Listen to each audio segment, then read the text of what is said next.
Welcome dear students to NDA maths classes by DB sir. तो बच्चों आज की इस क्लास हम डिस्कस करने जा रहे हैं question number 12 and question number 13 of exercise 9.1 and up to question number 11 we have discussed all the questions and hope everything is clear.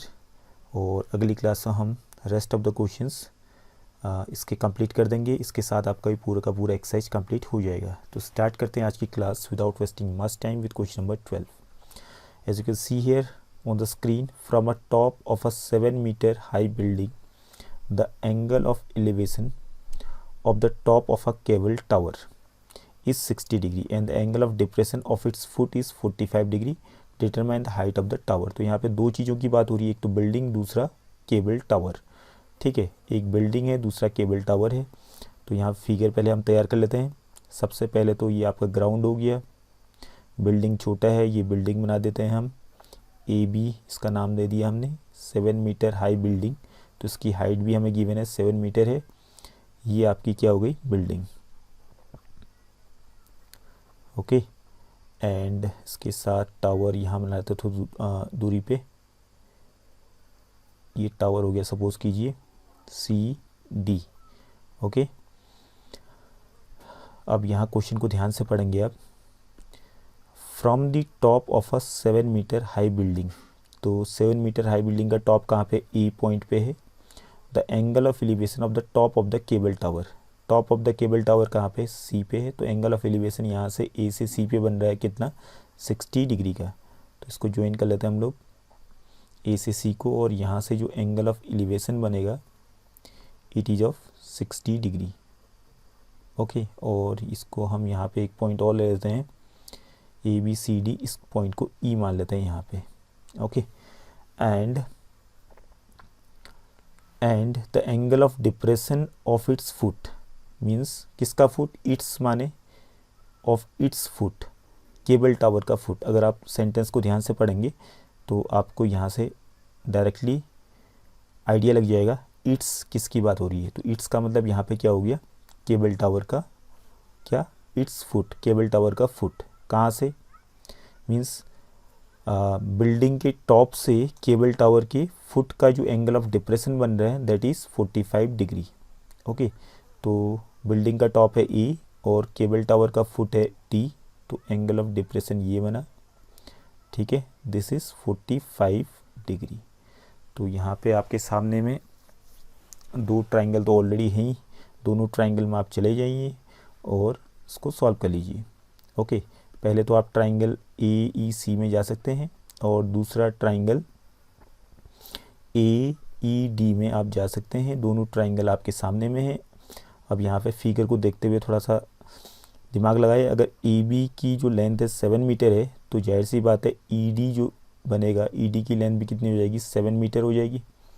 Okay, ई से लेके डी तक भी जो लेंथ है वो 7 metre, because this will be a rectangle. Okay, तो पहले आप सीधे ट्राइंगल ए ई डी में जाइए। दोनों ट्राइंगल में कॉमन क्या है, दोनों ट्राइंगल में कॉमन ए ई है, तो ए ई तो आपने लेना ही लेना है। तो पहले हम चलते हैं in triangle A E D, नीचे वाले ट्राइंगल में गए। अब जो ही नहीं किया, आप नीचे वाले ट्राइंगल में पहले चले, आप ऊपर वाले ट्राइंगल में भी जा सकते हैं पहले। इन triangle A E D tan of 45 degree. अब 45 डिग्री के लिए परपेंडिकुलर क्या बन रहा है, डी बन रहा है, दैट इज़ 7 मीटर, और बेस क्या बन रहा है, ए। तो tan ऑफ 45 डिग्री क्या होता है, 1 is equal to 7 upon A. तो ए को यहाँ क्रॉस में मल्टीप्लाई कीजिए, A into 1 A is equal to 7। ये बन गया इक्वेशन 1। अब इन ट्राइंगल सी ई ए या ए ई सी बोलो ज़्यादा अच्छा रहेगा, A E C, tan of 60 degree, tan of 60 degree is equal to, tan of 60 degree is equal to perpendicular upon base A E. tan 60 degree क्या होता है, √3, और सी ई हमें मालूम नहीं है। ए ई हमें फ्रॉम इक्वेशन 1 यहाँ पुट अप कर सकते हैं 7, तो यहाँ लिख देंगे आप फ्रॉम इक्वेशन 1। ठीक है, डायरेक्टली सॉल्व कर लेते हैं इसको। मीन्स ए ई को हमने हटा दिया, हालांकि आप इक्वेशन नहीं बना सकते ए ई में, दोनों में ए ई कॉमन था, तो ए ई को लिख देते हैं यहाँ पे, फिर उसके बाद दोनों की इक्वल कर लेते हैं। तो यहाँ पे ज़्यादा बेटर है, ए ई की वैल्यू पुट अप कर देते हैं यहाँ पे फ्रॉम इक्वेशन 1, और 7 को यहाँ क्रॉस में मल्टीप्लाई कीजिए, 7√3 is equal to C E आ गया। ओके, और हमने क्या निकालना था, हाइट ऑफ द टावर। तो height of the tower, therefore the height height of the tower, tower is equal to कितना, सी डी है हाइट ऑफ द टावर। तो सी डी किस किस से बना है, सी डी को अगर आप देखें फिगर पे, सी ई प्लस ई डी को जोड़ के बनेगा, सी ई प्लस ई डी। सी ई की लेंथ हमने निकाल रखी अभी अभी 7√3 और ई डी की लेंथ कितनी थी 7 मीटर। तो 7 कॉमन लेंगे यहाँ से तो क्या आ जाएगा √3 + 1। ठीक है, तो ये हाइट ऑफ द टावर हो गई आपकी। Okay, hope this is clear. Now come to question number 13। Question number 13 क्या कर रहा है, as observed from the top of a 75 metre light house from the sea level the angles of depression of 2 ships. ठीक है, तो ये आप बना देते हैं, सी हो गया ये आपका सी लेवल हो गया, और यहाँ पे एक लाइट हाउस हो गया 75 मीटर हाई। तो ये 75 मीटर हाई लाइट हाउस हो गया आपका ये, this is light house. Okay, light house, इसको हम ए बी मान लेते हैं। इसके टॉप से देखने पर 2 शिप्स कहीं सी पे हैं जिनका angle of depression 30 degree and 45 degree है। ठीक है, मान लेते हैं एक शिप यहाँ पे है, एक शिप यहाँ है। ठीक है, तो इनका एंगल ऑफ डिप्रेशन हम बना देते हैं यहाँ पे। एंगल ऑफ डिप्रेशन ऊपर से बनेगा top of the light house से, ये आ गया आपका सी, यहाँ डी मान लेते हैं। ओके, तो ए सी जो पहला सी पे सी पॉइंट पे है, और यहाँ पे जो एंगल ऑफ डिप्रेशन बनेगा वो ज़्यादा बड़ा बनेगा। तो यहाँ पे 30 और 45 में से कौन बड़ा है, 45 वाला। पॉइंट जितना नज़दीक होगा उतना बड़ा एंगल बनेगा, पॉइंट जितना दूर होगा उतना छोटा एंगल बनेगा। तो यहाँ पे ये वाला जो एंगल बनेगा, ठीक है, एंगल ऑफ डिप्रेशन यहाँ पे जो बनेगा it will be 30 degree.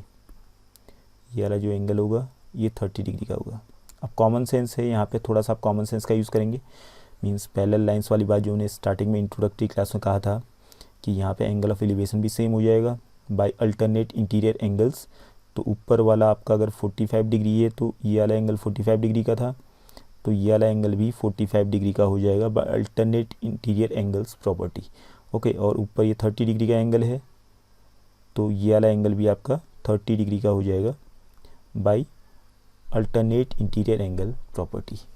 Okay, अब बाकी आपने करना क्या है, find the distance between the ships के बीच का डिस्टेंस निकालना है। दैट मीन्स हमने क्या निकालना है, एक शिप कहाँ पे, एक शिप है सी पॉइंट पे, दूसरा शिप है डी पॉइंट पे। दैट मीन्स दोनों के बीच का डिस्टेंस हो जाएगा सी डी हमने निकालना है। तो सी डी निकालने के लिए हम क्या करेंगे, यहाँ पे दिमाग, बी डी में से बी सी घटा देंगे। तो यहाँ पर मुझे बी डी निकालना है और बी सी निकालना है। जब इनको घटाऊंगा तो सी डी अपने आप आ जाएगा। तो बी डी और बी सी निकालने के लिए आप दोनों ट्राइंगल में चले जाइए। ओके, तो यहाँ पर आप 10 लगा देते हैं। In triangle A B C, in triangle A B C 10 45 degree is equal to perpendicular है इसका 75 metre, that is A B 75 metre upon base है बी सी। तो 10 45 डिग्री 1 होता है, 75 upon B C, cross multiply ये B C को यहाँ पे, बी सी बन गया B C is equal to 75। Equation 1 ये बन गया, बी सी आ गया 75 मीटर। अब दूसरे ट्राइंगल में जाइए, in triangle A B D right angle triangle. Okay, तो ये ध्यान रखना है आपने, ट्राइंगल तो ए सी डी भी है, तो राइट एंगल ट्राइंगल में जाना है। In right angle triangle A B D tan of 30 degree is equal to A B that is 75 metre upon base that is B D. Okay, तो tan 30 डिग्री 1/√3 हो गया is equal to 75 upon B D. तो B D cross कीजिए तो B D is equal to 75√3 metre आ गया। So therefore C D is equal to B D minus B C. B D कितना है आपका 75√3 माइनस बी सी है 75। तो 75 कॉमन ले लेंगे यहाँ पे, 75√3 माइनस 1 मीटर, ये आ गया आपका result. So therefore the distance between the two ships is 75 times √3 minus 1 metre. Okay, hope this is clear. अब अगली क्लास हम रेस्ट ऑफ द क्वेश्चंस जितने ही बचे हैं पूरा कंप्लीट कर देंगे। सो आज की क्लास में इतना ही। Thank you for today's class.